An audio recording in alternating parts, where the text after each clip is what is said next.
हम ऐसे ढूंढ रहे थे कहाँ थी आप और क्या कर रही है। सोशल मीडिया में कहीं ना कहीं आप जुड़ी हुई है ऑडियंस से, बट क्या कर रही हैं अभी लाइफ में और क्या चल रहा है? सी ये मेरी फैमिली का सीज़न 2 ऐसे बहुत लंबे वक्त पहले नहीं आया था, बट हाँ तकरीबन 1 साल हो गया है क्योंकि लास्ट ईयर मई में रिलीज़ हुआ था। और उसके बाद इस सीज़न की शूटिंग भी थी, तो I was busy with that. And social media definitely keeps me busy, but I have to strike a balance between work and personal life. तो मैं अपनी बेटी के साथ भी बिज़ी थी, थोड़ा ट्रैवल भी किया, and also I was shooting for this. Yes it is, मतलब आ गया है, रिलीज़ भी हो गया है। जिस काम में आप बिज़ी थी फाइनली ऑडियंस को पता चल गया कि कुछ तो आप लेके आ ही रही है। बात करूँ, पहले की बात करती हूँ मैं, जब हम आपको याद करते हैं कुमकुम भाग्य, फिर आपका एक किरदार हुआ था कुमकुम, कुमकुम। एक यस, प्यारा सा बंधन। Kumkum Bhagya is a different show. कुमकुम आपका जो सीरियल था वो, और फिर कर्म कर्म फलदाता शनि, ये सब किरदार आपने इतना निभाया है। फर्स्ट ऑफ ऑल हम सबसे ज़्यादा ये मिस करते हैं जो ओल्ड एज आपने जो काम किया है, उसके बारे में क्या कहना चाहेंगे? क्योंकि वो आज भी मिस किया जाता है। जब हम इंस्टाग्राम पे देखते हैं, यूट्यूब पे देखते हैं, वो आपके जो काम आपने किया है वो भी हम आज भी हम उसे सराहते हैं, देखते हैं। How you feel about that? It's a beautiful feeling कि जब आपने कोई काम किया हो और जिस शो को ख़त्म हुए इतने साल हो गए हों, मगर फिर भी आज लोगों के लिए वो उतना ही प्यारा है, उतना ही फ्रेश है लोगों के दिमाग में। सो it is a very nice feeling. But देखिए, ऐसा है ना कि कुछ चीज़ें होती हैं जो एक ही बार बन पाती हैं, कुछ चीज़ें मैजिक होती हैं। जैसे फिल्म्स में अगर हम कहें तो शोले या मैंने प्यार किया, दिल वाले दुल्हनिया ले जाएंगे, ये मैजिक हैं। तो every actor does a lot of work after that magic, but वो उसका मैजिक हमेशा बरकरार रहता है। एंड आई एम ग्रेटफुल कि मेरे हिस्से में एक ऐसा शो आया जो उन मैजिकल शोज़ में से गिना जाता है, जो कि टाइमलेस है। वो शो है या अब नहीं है, लेकिन लोगों के दिलों में बिल्कुल है। So it is a wonderful feeling that I got to be a part of such a show. और अभी जो आप एक लेके आ रही है प्रोजेक्ट ये मेरी फैमिली, इसमें हम मैंने थोड़ा सा ट्रेलर देखा है, वो नॉस्टैल्जिया फीलिंग आ ही रही है। तो क्या होने वाला है, आप क्या लेके आने वाली है? फैमिली वाइब्स, कैसे रिलेशन, इमोशंस क्या होने वाले हैं इसमें? ये कम्प्लीटली फैमिली शो है, जो कि कहीं ना कहीं मिसिंग है इस वक्त। अगर हम कंटेंट देखें तो क्राइम कंटेंट बहुत है और भी बहुत तरीके के शोज आते हैं, लेकिन ऐसे शो जो बहुत ही सिंपल हो, बहुत ही इनोसेंट हो और फैमिली को साथ जोड़े रखें, इस किस्म के शोज सच में बहुत रेयर हो गए हैं। And a show that you can watch with your family, बच्चे से लेकर दादा दादी की उम्र के लोग साथ बैठ के देखें और इन्जॉय कर सकें, ये वैसा शो है। और आपको अपने परिवार से और प्यार करवाएगा, आपको उनकी वैल्यू और करवाएगा। और ये सच है कि हर इंसान का जो जीवन का आधार है वो उनका परिवार होता है। उनके बगैर हम कुछ कर नहीं सकते, क्योंकि हमारी ताकत वही होते हैं। तो ये वो शो है जो हमें ये रियलाइज़ भी कराएगा और हमारे परिवार के और करीब करवाएगा। If I talk about the script, जब आपके पास ये स्क्रिप्ट आया, what was the thought going on? क्योंकि आपने ऐसे ऐसे प्रोजेक्ट्स किए, सिलेक्टेड बोलूँ तो मैं, वो लोगों के मन में हमेशा रहा है। अब इस प्रोजेक्ट में आपके दिमाग में ऐसा क्या आया कि you said yes for this show? सबसे पहले तो it's a very clean family oriented show. मैंने जो भी काम किया है आज तक वो ऐसा ही किया है कि मैं अपने परिवार के साथ बैठ के देख सकूं। और इस शो की जो स्टोरी लाइन है वो इतनी सिंपल है, लेकिन फिर भी इतनी हार्ट टचिंग है। इतना होलसम शो है, उसे लोगों तक पहुंचाने के लिए या उसे पॉपुलर बनाने के लिए ज़बरदस्ती के जैज़ नहीं ऐड किए गए हैं। उसमें अननेसेसरी न ड्रामा है, न ट्विस्ट्स हैं, न टर्न्स हैं, न कुछ भी आउट ऑफ द बॉक्स करने की कोशिश की गई है। और वही उसको आउट ऑफ द बॉक्स बनाता है, वही उसको स्पेशल बनाता है। क्योंकि इतने कंटेंट की भीड़ में जहाँ अपने आप को प्रूव करने की ज़रूरत होती है हर शो, हर सीरीज़ को, वहाँ एक ऐसा शो है जो जिसे देख कर ऐसा लगता है कि उस शो को अपने आप में सिक्योरिटी है अपने आप से। इससे पता है कि जाइए आप कहाँ जाएंगे, हाँ। ये नज़र लौट के फिर आएगी वाला हाँ। केस है कि ये वो जोन है जहाँ लोग कंफर्ट महसूस करते हैं। तो करते समय भी बहुत अच्छा लगा और ये मालूम था कि ये लोगों के दिलों को छूने वाला सब्जेक्ट है। तो जितना मुझे परफॉर्म करने में मज़ा आएगा, उतना ही लोगों को देखने में। अगर बात करूँ 90s एरा की, आपने वो चेंज देखा है, जनरेशन में वो चेंज देखा है as you are working from OTT. OTT को आप किस तरीके से देखती है? क्योंकि अभी काफ़ी डिफरेंस थॉट आ गए हैं, इतना कंपटीशन हो गया है हर एक फील्ड में। सोशल मीडिया एक ऐसा प्लेटफॉर्म है जहाँ से काफ़ी लोग निकल के आ रहे हैं फॉर रिलेटेड टू एक्टिंग। ऐसा भी कहा जाता है कि टीवी को ज़्यादा चांस नहीं मिलता है ओटीटी प्लेटफॉर्म्स के लिए। How do you see that the generation gap and changes about OTT? In fact मैं तो इसे बहुत पॉजिटिवली देखती हूँ कि ओटीटी का जो ये स्पेस है, ये इस वक्त जो एरा चल रहा है ना, ये एक्टर्स के लिए बेस्ट टाइम है। क्योंकि पहले ये लिमिटेशन होती थी कि हीरोइन है तो 20 साल की ही होगी, हीरो है तो 6 पैक्स होने बहुत ज़रूरी हैं, you have to look a certain way to play the main lead, you have to be in a certain age to play the main lead. लेकिन अब ऐसा कुछ नहीं है। अब वो सारे बार्स हट गए हैं, वो सारी लाइंस धुंधली हो गई हैं। अब कैरेक्टर इम्पॉर्टेंट है, आपका लुक कितना सिंपल है उससे फ़र्क नहीं पड़ता है, आप कितने गुड लुकिंग है कि आप कितने अनकन्वेंशनल लुकिंग है उससे फ़र्क नहीं पड़ता है। सो ये वो टाइम है जहाँ एक एक्टर अपना लोहा मनवा सकता है। जिस एक्टर में कला है, जो निपुण है अपनी कला में, ये उसके लिए बेस्ट टाइम है to experiment with different kind of roles, looks, everything. So मैं तो इस टाइम को बहुत ही बढ़िया टाइम मानती हूँ, व्यूअर्स के लिए भी और एक्टर्स के लिए भी। और जहाँ तक बात टीवी की है, तो टीवी की अपनी सेट ऑडियंस है और वो कहीं नहीं जा रही है। अगर ऐसा होता तो अनुपमा जैसे शोज़ इतने सुपरहिट नहीं होते आज के टाइम में, या इतना प्यार नहीं मिल रहा होता उन एक्टर्स और कैरेक्टर्स को। सो आई फील किसी भी मीडियम को किसी मीडियम से कम्पीट करने की ज़रूरत नहीं है। हर किसी की अपनी जगह है और अपनी ऑडियंस है। If I talk about your liking, what do you like in OTT watching? क्योंकि इतने सारे जॉनर्स है, डिफरेंट लैंग्वेज है, डॉक्यूमेंट्री बनती है, बायोग्राफी बनती है, कुछ ऐसे स्टोरीज़ बनते हैं, सब पिछले ज़माने के भी सारे प्लेटफॉर्म्स मतलब एक ही प्लेटफॉर्म से हम ऐप में देख रहे हैं। आप क्या पसंद करती है देखना? मुझे मैं ना ऐसे कोई फिक्स जॉनर नहीं है मेरा कि मुझे तो यही पसंद है। एक्चुअली मैं जब कोई टीज़र देखती हूँ ना, अगर मुझे वो देख के दिल करता है कि oh I feel like watching it, then I watch it, that is it. उसमें फिर मैं ये नहीं देखती कि ये कॉमेडी है, कि ये थ्रिलर है, कि ये क्या है। हाँ, action is not my favourite zone, तो मैं एक्शन बेस्ड शोज़ उतने नहीं देखती हूँ।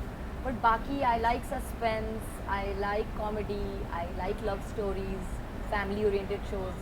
सो मैं ये सब ट्रेलर देखती हूँ और अच्छा लगा तो देख लेती हूँ। अगर टीवी में भी काफ़ी ऐसे शोज़ है, जैसे आपने अनुपमा की बात की, अगर आपको वापस टीवी वाले दौर में जाना पड़ा या आपको कुछ ऐसे स्क्रिप्ट आए तो आप जाना पसंद करेंगी? सबसे पहले तो मैं इस बात को ऐसा बिल्कुल ही नहीं देखती कि अगर मुझे वापस टीवी में जाना पड़ा, ये दो शब्द जो हैं ये अप्लाई नहीं होते। एक तो वापस, क्योंकि मैंने टीवी छोड़ा नहीं है, मैंने सिर्फ अपना होराइज़न बड़ा किया है कि अब मैं ओटीटी भी करती हूँ। और पड़ा वाली ऐसी चीज़ ही नहीं है, बिकॉज़ मैं टेलीविज़न को बिल्कुल भी किसी भी और मीडियम से कम नहीं मानती हूँ। टेलीविज़न मेरा घर है और वो जगह है जिसने मुझे वो स्टैंडिंग दी है जहाँ आज मैं हूँ। तो मैं बिल्कुल अनग्रेटफुल होने में विश्वास नहीं रखती, जिस थाली में खाया उसमें छेद करने में विश्वास नहीं रखती हूँ। मैं टेलीविज़न को पूरी रिस्पेक्ट के साथ देखती हूँ। सिर्फ एक रीज़न है कि मैं आसानी से टीवी के शोज़ को हाँ नहीं करती हूँ, और वो है टाइम कमिटमेंट। बिकॉज़ मैं एक प्रोफेशनल हूँ और जब मैं एक शो में बिज़ी होती हूँ तो मैं अपने काम को सेकेंडरी नहीं कर पाती, वो मेरी पर्सनल प्रिंसिपल्स हैं। और क्योंकि मैं एक मदर हूँ तो मुझे ऐसा लगता है कि मुझे अपनी बच्ची को भी टाइम इक्वली देना है और सही तरीके से उसकी परवरिश करनी है। तो टेलीविज़न की रिक्वायरमेंट्स जो है ना टाइम की, वो कहीं ना कहीं मुझे थोड़ा सा बांध देती है। इसलिए ओटीटी ज़्यादा सूटेबल है मेरे लिए। एंड ऑब्वियसली मैं ज़्यादा डिफरेंट किस्म के रोल्स में एक्सपेरिमेंट भी ओटीटी में कर सकती हूँ। टेलीविज़न की उस पॉइंट ऑफ व्यू से एक लिमिट है कि मैं सर्टेन काइंड ऑफ रोल्स शायद टेलीविज़न में ना मुझे ऑफ़र हो, ना मैं कर पाऊँ। तो इस वजह से मैं टेलीविज़न से इस वक्त थोड़ा दूर हूँ। बट उसका ये मतलब बिल्कुल नहीं है कि मैं टेलीविज़न नहीं करना चाहती या मैं दोबारा नहीं करूँगी। I will be very very happy to be a part of a television show, provided कि वो मेरे डेज़ की जो रिक्वायरमेंट है ना उसे समझ पाएँ और उसे कहीं ना कहीं एडजस्ट कर पाएँ। एज़ यू आर डूइंग ये है फैमिली, ये मेरी family.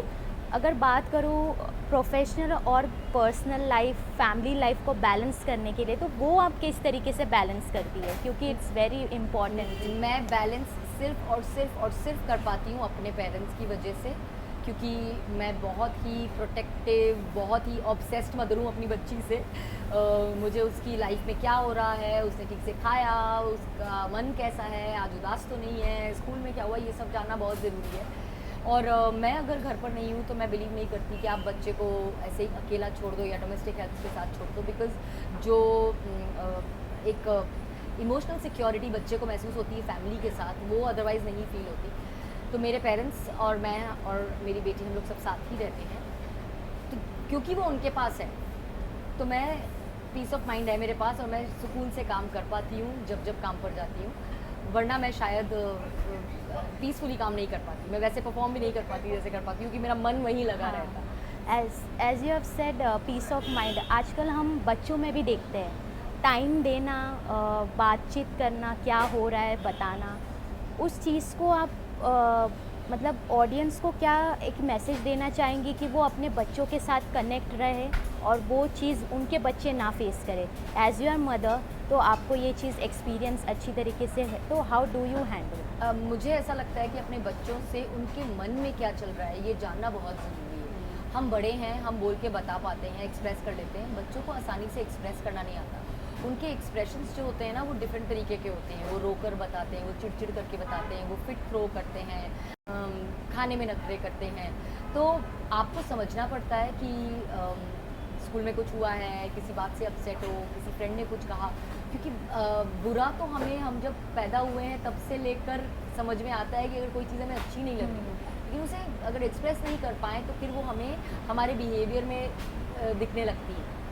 So I feel that parents should be on regular basis involved with their kids, talk to them about life, talk to them about what they are feeling, so that अगर कोई confusion है या कहीं उन्हें लग रहा है कि बच्चा गलत सोच रहा है तो वो उसे सही दिशा दिखा सके। अगर कोई नेगेटिव थॉट मन में है तो उसे पॉजिटिव टर्न कर सके। सो क्वालिटी टाइम अपने बच्चे के साथ बिताना बहुत ज़रूरी है, और वो क्वालिटी टाइम जो है वो गैजेट्स के साथ कभी नहीं आ सकता। और यही ये मेरी फैमिली में ब्यूटी है, क्योंकि वो टाइम था जब गैजेट्स नहीं थे, तो हम इंसान आपस में साथ बैठ के टाइम बिताते थे। And I like doing that with my daughter. हम कैरम खेलते हैं, मैं और मेरे पेरेंट्स, हम, मेरी बेटी, हम चारों मिलके कैरम खेलते हैं। हम और भी गेम्स साथ में खेलते हैं। So we do make sure that we spend family quality time together, so that child feels connected and included in everything. As you have started a podcast also, how is that experience? Taking a baby steps is very important. You are taking that. How is your experience on podcast? It was such a wonderful and overwhelming experience. ये thought दिमाग में बहुत time से था कि I want to reach out and tell somewhere, give some kind of inspiration to my viewers, because बहुत से लोग मुझ तक थ्रू DMs एंड कॉमेंट्स ये बात बोलते थे कि they look up to me, they get inspiration seeing my never breaking spirit. कोई भी डिफ़िकल्टीज आई लाइफ में, लेकिन they didn't see me going down the drains and they saw that I tackled it. ऐसा नहीं है कि रॉक बॉटम हिट नहीं किया इमोशनली, इट्स ओनली ह्यूमन। अगर आप अपने लाइफ के उतार चढ़ाव में इमोशनली लो फील ना करें तो फिर आप इंसान ही नहीं हैं, कि आप फिर मशीन बन गए। तो definitely I also felt emotionally let down in life, but I took my time to heal and I overcame that, and that is what my followers they see and they look up to. और मुझे उन्हें ये बताना था कि ये ताकत हम सब में है, ये सिर्फ मुझ में नहीं है, ये हम सब में है। हम सब में ईश्वर ने ये ताकत दी है कि हम ज़िंदगी की किसी भी चैलेंज का सामना कर सकते हैं, और उसका सामना करेंगे तो ही बाहर निकलेंगे, गिव अप नहीं कर सकते। बट आई डिडंट नो किस रास्ते जाना है। Then I am very very thankful to my team. My team works with me and for me, and we sat together and we came up with this idea, and उससे she rose जो है वो आया सामने, and we came up with this women's day special, the podcast, जब हमने हर different level और I would say different profession के लोगों को बुलाया और उनसे बात की। उसमें एक मेंटल हेल्थ काउंसलर से लेकर एक हाउसवाइफ भी थी, एक टीचर है, तो एक कुक भी है। हमने सबके डिफ़िकल्ट और चैलेंजेस लोगों के सामने बताए and people really loved it and they received it well, because उसके ज़रिए सिर्फ यही बताना था कि मुश्किलें तो आएंगी ही, उनका सामना करने के अलावा हमारे पास और कोई चॉइस नहीं। That's the only way to come out of it and I hope that I will be able to do something more in this series real soon.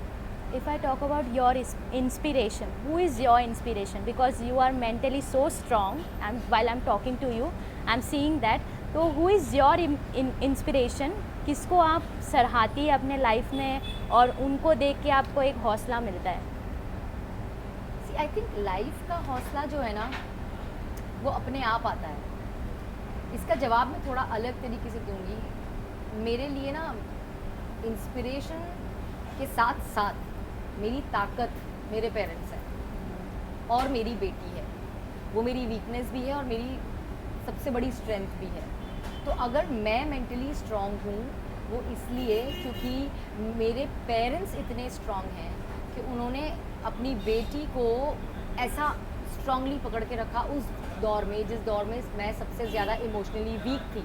और अगर मुझे पेरेंट्स का सपोर्ट नहीं होता और मुझे ये फीलिंग नहीं होती that they are with me, मैं शायद नहीं उतने अच्छे से फेस कर पाती, या मुझे नहीं पता मैं कितना टाइम लेती उससे बाहर निकलने में।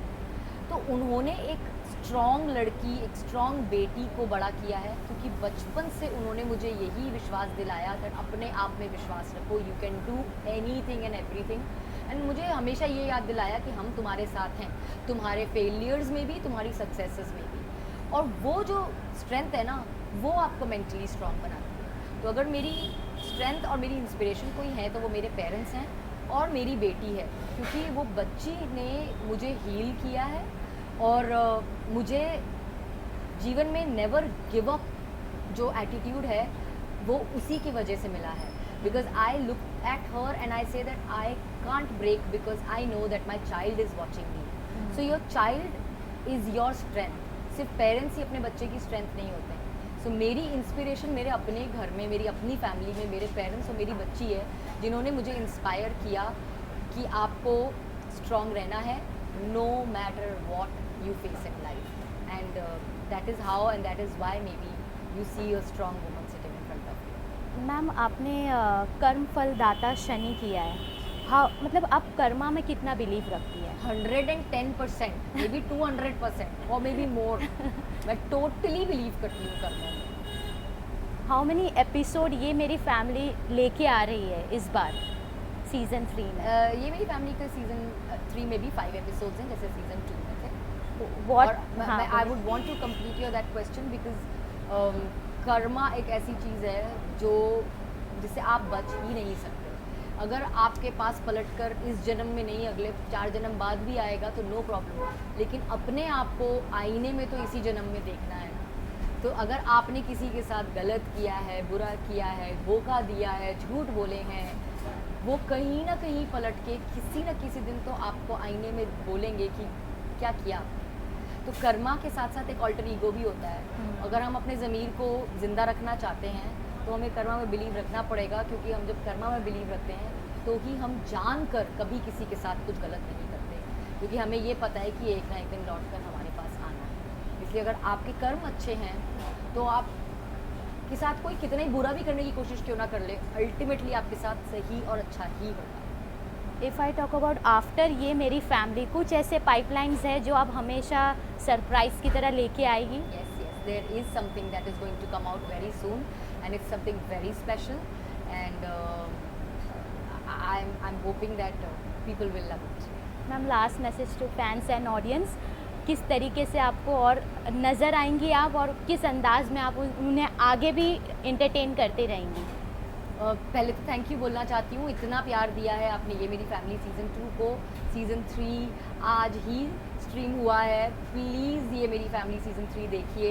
It's such a beautiful wholesome show, आपको अपनी फैमिली के साथ देखने में बहुत मज़ा आएगा। एंड आई रियली होप कि आपने जितना प्यार सीज़न 2 को दिया 3 को उससे भी ज़्यादा देंगे, ताकि हम और आगे बढ़ सकें इस सीरीज़ में और होपफुली और भी सीजन ला सकें आगे। इसके अलावा भी आप मुझे किसी और शो में बहुत जल्दी देखेंगे एंड एक टोटली डिफरेंट अवतार में। सो आई होप कि आपको वो भी बहुत पसंद आए। Thank you so much ma'am, thank you so much.